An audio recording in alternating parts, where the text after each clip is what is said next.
Graça e paz, povo de Deus. Como vocês estão? Aqui é o pastor Márcio, você está no seu portal bíblico. Eu gostaria de apresentar a você mais uma lição, mais uma aula da nossa reflexão dentro do livro dos Salmos, com o tema Cânticos e Orações da Alma. E nós já estamos na nossa quinta lição. Eu espero que cada uma das lições anteriores tenham sido edificantes e que tenham sido proveitosas para a sua vida, família e ministério. E nesta noite nós estaremos ministrando mais uma lição para nosso enriquecimento espiritual. Gostaria de fazer uma oração nesse momento e já entrar no assunto proposto para esta reflexão. Senhor Deus, nós te louvamos e engrandecemos o teu nome, que é sobre todos os nomes, e pedimos à pessoa bendita do teu Espírito que possa visitar os nossos corações neste momento, nesta manhã, nesta tarde, nesta noite, quando este internauta acenderá este vídeo no YouTube, no Facebook, que ele possa ser ricamente abençoado e que a sua mente tenha luz e esclarecimento através da pessoa bendita do teu Espírito. Assim nós te pedimos e pedimos no nome de Jesus. Como você está?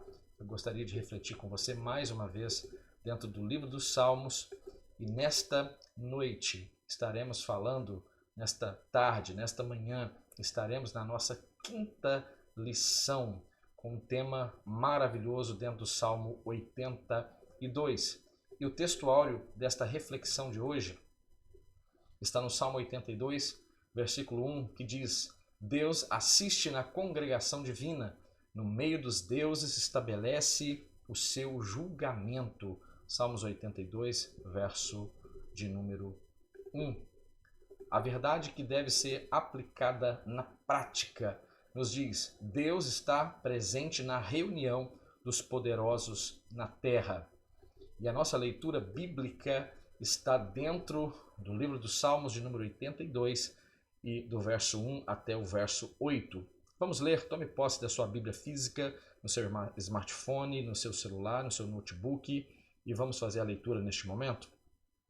Deus assiste na congregação divina, no meio dos deuses estabelece o seu julgamento. Até quando julgareis injustamente e tomareis partida pela causa dos ímpios? Fazei justiça ao fraco e ao órfão, procedei retamente para com o aflito e o desamparado. Socorrei o fraco e o necessitado, tirai-os das mãos dos ímpios. Eles não sabem, não entendem, vagueiam em trevas, vacilam todos os fundamentos da terra. Eu disse: sois deuses, sois todos filhos do Altíssimo. Todavia, como homens morrereis, e como qualquer dos príncipes haveis de sucumbir.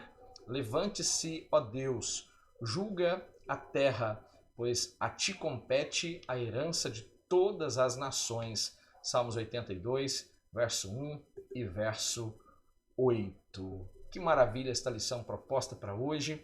Eu estou convicto de que todas essas lições dentro do livro dos Salmos já nos introduziram perfeitamente ao saltério, e lições espirituais estão sendo ministradas e reveladas ao nosso coração. O material proposto já foi lido e nós vamos então refletir dentro dos comentários aqui desta revista da CADB, e o pastor comentarista é o pastor Rui Raiol. Então a palavra nos diz desta maneira, na introdução desta lição, que tem como tema Deus fará justiça. Você tem alguma dúvida a respeito disso? Afirme para a classe da Escola Bíblica Dominical, afirme para a sua igreja, afirme no seio da sua família que Deus fará justiça em nosso favor. Hoje, essa lição nos introduz ao saltério neste hino maravilhoso que é o hino de número 82. Este salmo é composto por Asaf. A propósito, os salmos compostos por Asaf são ao todo 13 salmos, o salmo de número 50 e os salmos do número 73 até o número 83. O festejado músico de Israel comparece diante da orquestra do templo para reger uma de suas composições mais preciosas. Prepare então o seu coração a partir deste momento para receber uma palavra divinamente inspirada, ministrada por um levita consagrado a Deus, músico e um profeta do Altíssimo, como nós aprendemos à luz da palavra. Os aspectos gerais deste conteúdo de hoje nos fala a respeito do autor, o título e a data que este salmo possivelmente fora escrito. O título em itálico do Salmo 82 indica Salmo de Asaf. Quem foi Asaf? Eu tenho certeza que em algum momento da sua vida cristã, você, por certo, já ouviu falar o nome deste levita, deste poeta, deste compositor divinamente inspirado, deste profeta do Deus Altíssimo. Por certo, você já ouviu falar a respeito dele. Asaf foi um importante, talvez um dos mais importantes músicos da tribo dos levitas, que serviu no período dos reis Davi e Salomão. Ele foi contemporâneo desses dois grandes reis de Israel, o rei Davi e o rei Salomão. Asaf está presente no cortejo de Davi que levou a arca para Jerusalém. Se você abrir a sua Bíblia no primeiro livro das Crônicas, no capítulo 15, versículo 19, ali você vai encontrar o evento onde a arca está sendo buscada na casa de Obed-Edom, está sendo levada para Jerusalém. E o texto bíblico diz que ali estavam os cantores Emã, Asaf, veja ele aqui em cena, Etan, e eles se faziam ouvir com símbolos altissonantes ou símbolos de bronze. E aparece também quando Salomão transporta esta mesma arca agora para o templo. No segundo livro das Crônicas, no capítulo 5, no versículo 12, nós encontramos o texto: e quando todos os levitas que eram cantores, isto é, Asaf, Emã, Jedutum e os seus filhos, vestidos de linho fino, estavam de pé, de volta para o oriente do altar, com símbolos, ou seja, instrumentos de percussão, com alaúdes e harpas, instrumentos de cordas, e com eles até 120 sacerdotes que tocavam as trombetas, ou seja, instrumentos de sopro. Aqui a orquestra estava devidamente organizada, devidamente ensaiada, e o louvor estava sendo apresentado ao nosso Senhor Deus. Isso é maravilhoso. Veja, instrumentos de percussão, instrumentos de corda, instrumentos de sopro. A orquestra estava preparada e eu quero fazer uso de, por analogia, tentar entender este louvor que era tocado, a forma como este louvor era dedicado ao Senhor. Eu estou certo que este coral agia de forma sobrenatural e o poder de Deus também era manifestado. A Bíblia diz que Asaf tocava símbolos de bronze, símbolos altissonantes. Para você que talvez tenha dificuldade de compreender que instrumento seja esse, você pode observar a bateria, que por certo você tem em sua igreja, e ali você tem os pratos da bateria, que são os chamados timbal. E isso pode nos dar uma boa referência a respeito deste instrumento tocado por Asaf. Ele dirigia e ele também ensinava música, o que se depreende do texto de 1 Crônicas 25, versículo 6. Todos estes estavam sob a direção, respectivamente, de seus pais, para o canto da casa do Senhor, com símbolos, alaúdes e harpas para o ministério da casa de Deus, estando Asaf, Jedutum e Emã debaixo das ordens do rei. Veja, Asaf aqui figura dentre os líderes daqueles que, por certo, estavam ensinando a música e ensinando o louvor e tudo aquilo que é necessário para o bom aprendizado e para o perfeito louvor ser apresentado na casa de Deus. Asaf também era um profeta. Em 1 Crônicas 25, versículo 1, depreende esta verdade. A partir desse texto, diz que Davi, juntamente com os chefes do serviço, separou para os ministérios os filhos de Asaf, os filhos de Emã, os filhos de Jedutum, para profetizarem com harpas, alaúdes e símbolos. Não é à toa que há uma verdade bíblica que nos diz que Deus habita no meio dos louvores de Israel. E esta é uma verdade que precisa ser aplicada nos nossos dias. Esses louvores que estão sendo entoados nos nossos dias, muitos deles são louvores antropocêntricos. Cristo já não é mais o centro e nós precisamos tornar a trazer Cristo para o seu devido lugar e entoarmos então louvores que de fato enaltecem a pessoa bendita do nosso Senhor e Salvador Jesus Cristo. Os filhos de Asaf igualmente foram músicos e profetas. Não temos a data correta, precisa deste salmo, que deve com certeza coincidir em parte com a vida de Davi e com a vida de Salomão.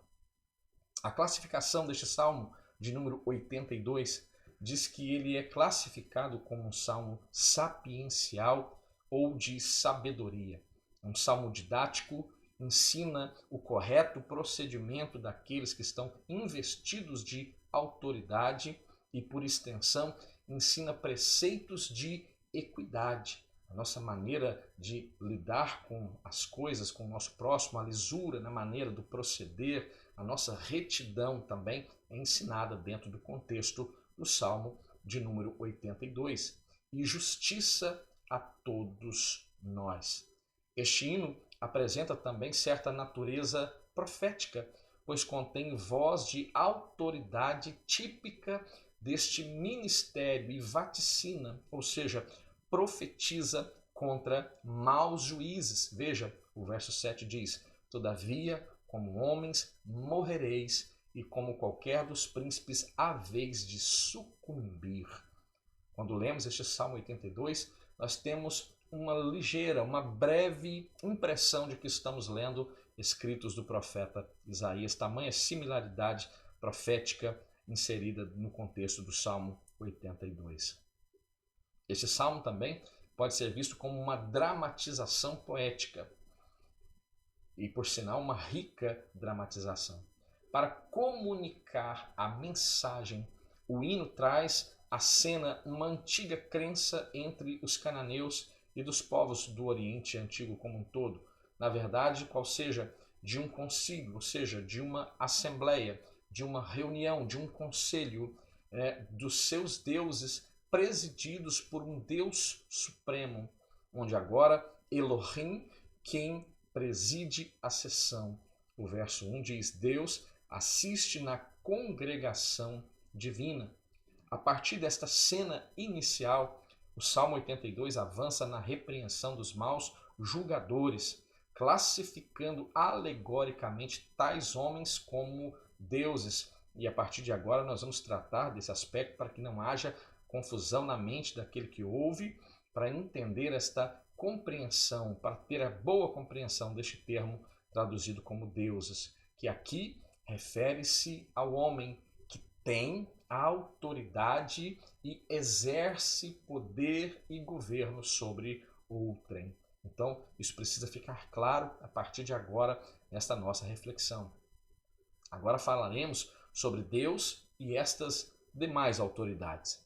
Deus, e a palavra aqui é Elohim. Deus assiste na congregação divina. A versão corrigida diz na congregação dos poderosos, no meio dos deuses, e a mesma palavra hebraica é aqui usada. Estabelece o seu julgamento. Pode ser traduzida para Deus Elohim.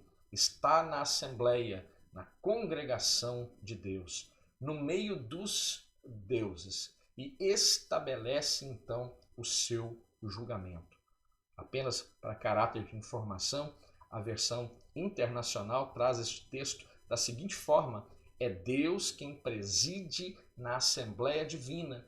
No meio dos deuses, ele é o juiz. Aqui o nosso Deus, o Senhor e Salvador das nossas almas, aqui o Deus Todo-Poderoso, o Deus de Abraão, Isaque e Jacó, é visto como o Deus principal, o único Deus que está de pé neste momento de julgamento e preside esta assembleia. Segundo alguns eruditos, Elohim, traduzido como deuses, é um substantivo plural utilizado não apenas para indicar a pessoa de Deus, porém de anjos e deuses, como ocorre no versículo 6 deste salmo. A dramatização de Asaf é justamente esta: Deus, o Deus Altíssimo, assiste na assembleia de deuses, representando neste salmo pelas pessoas que foram investidas de alguma autoridade, de algum governo no aspecto humano. Aqui, por inferência, nós podemos entender que pode se relacionar com reis, com juízes e também com governadores humanos de modo geral. Assim, alguns comentaristas o traduzem literalmente como deuses, outros o traduzem como anjos. Outros intérpretes ainda o traduzem como juízes e o fazem referir-se aos homens injustos com autoridade.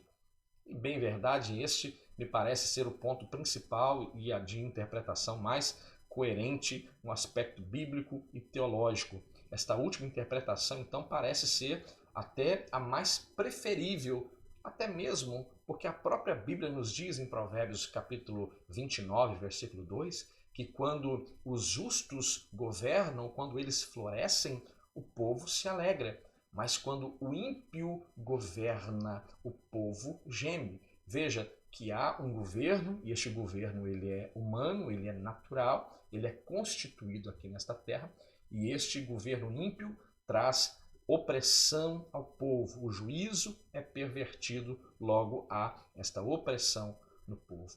O apóstolo Paulo, escrevendo aos irmãos de Roma, ele vai escrever que todas as autoridades procedem de Deus, sendo por ele investidas. Romanos 13, versículo 1 diz: todo homem esteja sujeito às autoridades superiores, porque não há autoridade que não proceda de Deus, e as autoridades que existem foram instituídas por ele.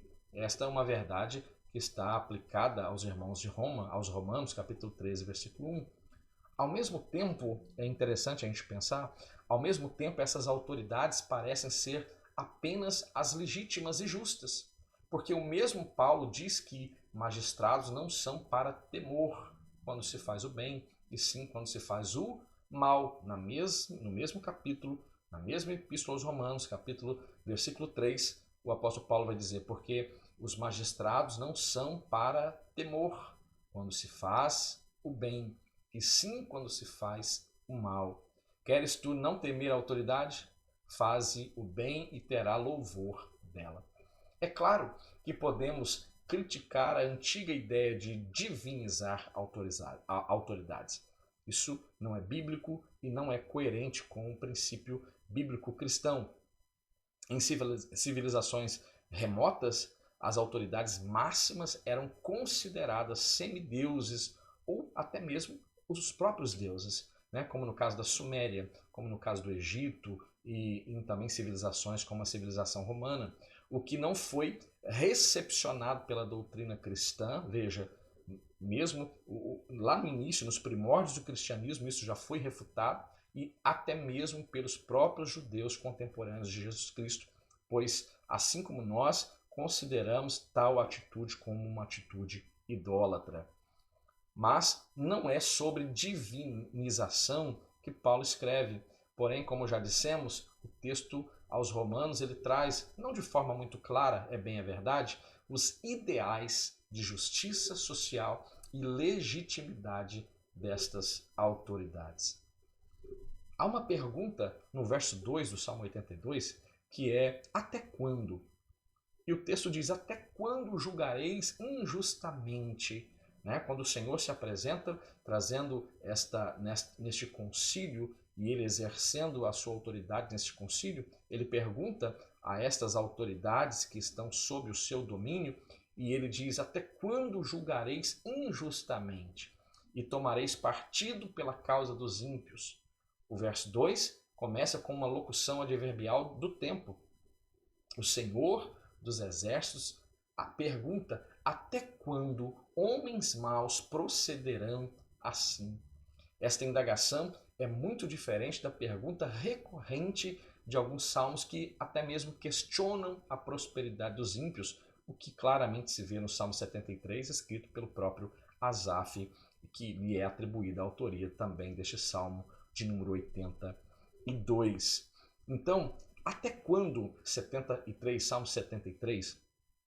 Aqui, até quando é uma expressão de autoridade divina aponta para uma limitação do mal em prática e indiretamente. Veja, isso acaba sendo uma pergunta retórica, porque a intenção aqui deste questionamento é fazer aquele que ouve a pergunta refletir a respeito da mesma e então poder compor a sua resposta. Então veja, e indiretamente aponta também para um dia de ruína dos poderosos perversos e da prestação de contas. Nós sabemos que a soberba precede a ruína e a altivez de espírito precede a queda. O Senhor tem todas as coisas sob o seu controle e a seu tempo o juízo virá sobre toda e qualquer autoridade constituída nesta terra que pervertem o juízo e oprimem o pobre, o órfão, a viúva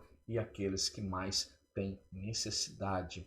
Talvez este salmo seja tão contemporâneo de nós como fora para a sua época. E isto é uma verdade que nos assusta quando nós observamos quão contemporânea é a palavra de Deus. Este salmo também, ou esta pergunta também, aponta para este dia de ruína e do julgamento destes poderosos. Isso fica claro com os imperativos: fazei, procedei e socorrei, ordenados a tais autoridades injustas. E veja, aqui nós podemos observar então a negligência no fazer, a negligência no proceder e no socorrer. E aí a pergunta que fica: e nós, como igreja, nós temos sido operantes nesses requisitos ou também estamos negligenciando esta ordem ou este aspecto que deve ser observado por nós? O fazer, o proceder e o socorrer. Vamos refletir nesse assunto? Que isso seja pauta da sua reflexão, não só apenas aqui enquanto você observa esta ministração, mas que seja uma observação para a sua prática de vida cristã. Jesus também dá uma interpretação para este contexto. Vejamos, eu disse, sois deuses, sois todos filhos do Altíssimo. A aparente divinização bíblica de pessoas neste salmo não tem espaço para críticas sobre a Escritura, pois a palavra está falando apenas de princípios de autoridade, de certa medida de delegação divina ou acerca da vontade permissiva de Deus sobre os governos humanos. Jesus disse a Pilatos, e este texto vem a calhar para essa reflexão, que nenhum poder ele teria sobre si, sobre o próprio Cristo, sobre o Filho de Deus, se do céu não lhe fosse concedido. E nessa mesma palavra, Jesus vai apontar a culpa das autoridades religiosas que lhe entregaram ao governador da Judéia. O Evangelho de João, capítulo 19, versículo 11, diz: Jesus respondeu: nenhuma autoridade teria sobre mim se de cima não te fosse dada. Por isso, quem me entregou a ti, maior pecado tem. O apóstolo Pedro e os demais apóstolos também não reconheceram tais autoridades religiosas que se opunham à pregação do Evangelho, afirmando: importa obedecer a Deus do que aos homens. Atos 5, 29, quando o texto nos diz, a partir do versículo 27, trouxeram-nos apresentando-os ao sinédrio e o sumo sacerdote interrogou-os, dizendo: expressamente vos ordenamos que não ensinasseis nesse nome. Contudo, encheste Jerusalém de vossa doutrina e quereis lançar sobre nós o sangue desse homem. Então Pedro, no versículo 29 de Atos capítulo 5, ele diz, Pedro e os demais apóstolos então afirmando: importa obedecer a Deus do que obedecer aos homens. Quando há uma ordem das autoridades constituídas e esta ordem visa nos contrapor à vontade de Deus, então é necessário essa avaliação e esta confissão, como o apóstolo Pedro então vai expressar aqui em Atos capítulo 5, importa obedecer a Deus do que obedecer a homens. Claramente se vê dentro deste contexto de Atos capítulo 5 que há uma relativização dessa delegação divina quanto os princípios de justiça e equidade quando estes são quebrados. Lembremos que o próprio Cristo foi sentenciado à morte pelo Império Romano por intermédio da religião judaica daquela época. Aparentemente um ato justo, mas em sua essência um ato totalmente repugnante que expôs Roma e também expôs toda a cúpula religiosa do templo daquele tempo. Por fim, o próprio Jesus interpreta este termo deuses em João 10, 34 e 35. E aqui fica claro, a referência que Jesus está fazendo não é a seres espirituais, mas ao próprio homem dotado desta capacidade de liderança e de governo. Quando em João 10, 34 e 35, ele diz, replicando, não está escrito na vossa lei? Eu disse, sois deuses?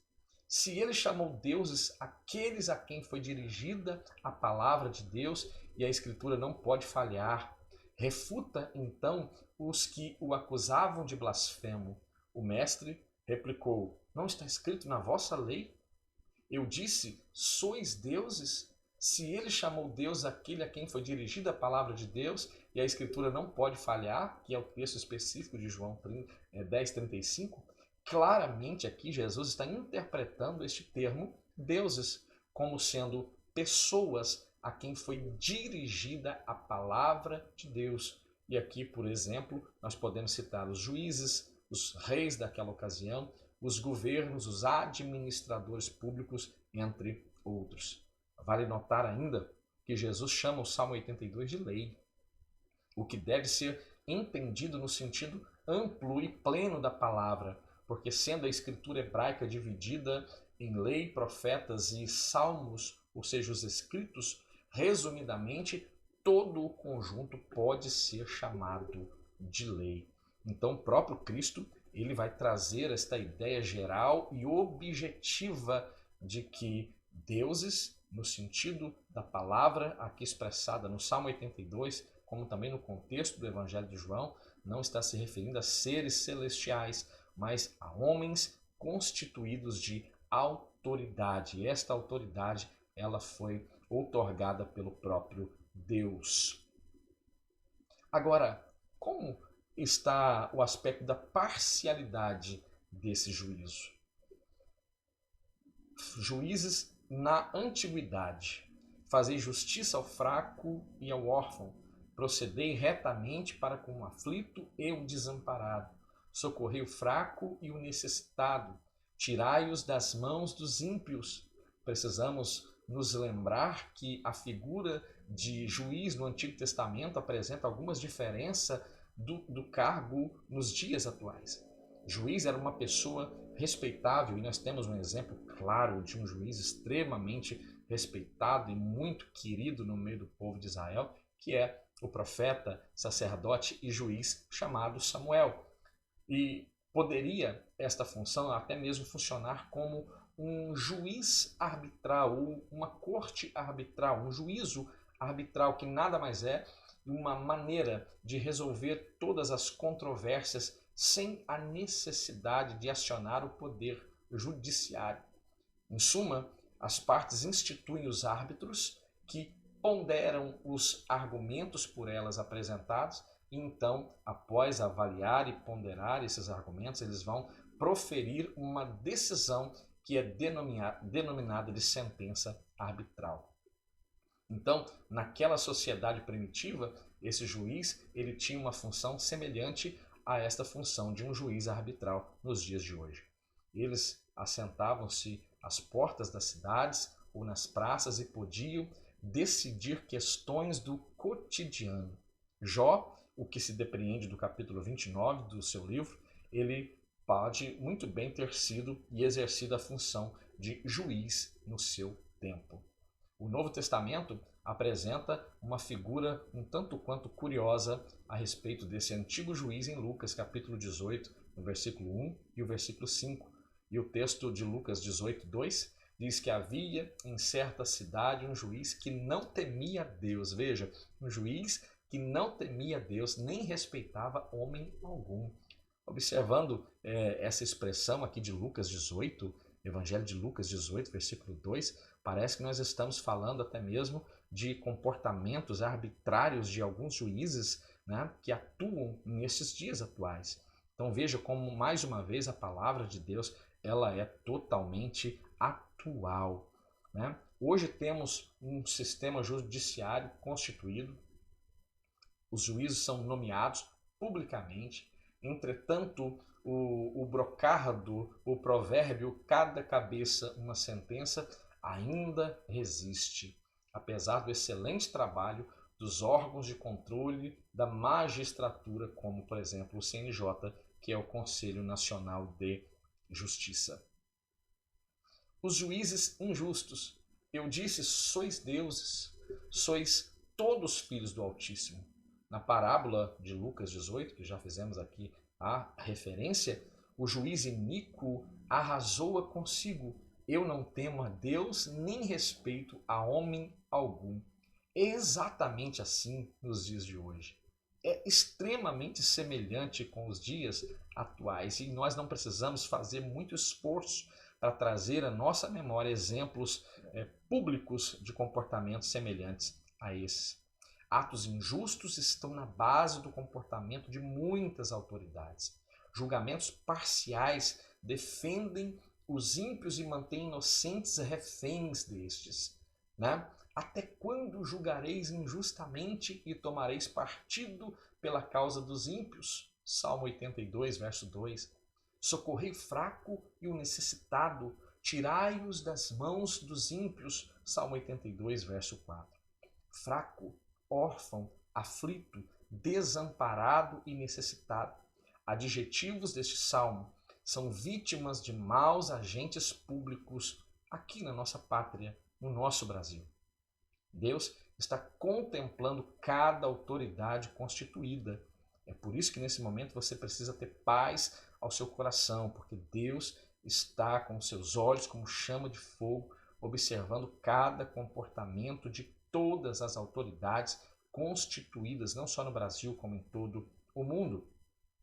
Então, todos os filhos do Altíssimo que receberam permissão do Senhor para, em nome dele, socorrer os mais vulneráveis da sociedade, devem saber que Deus está presente nessa assembleia, né, destes poderosos, e o Senhor é aquele que preside.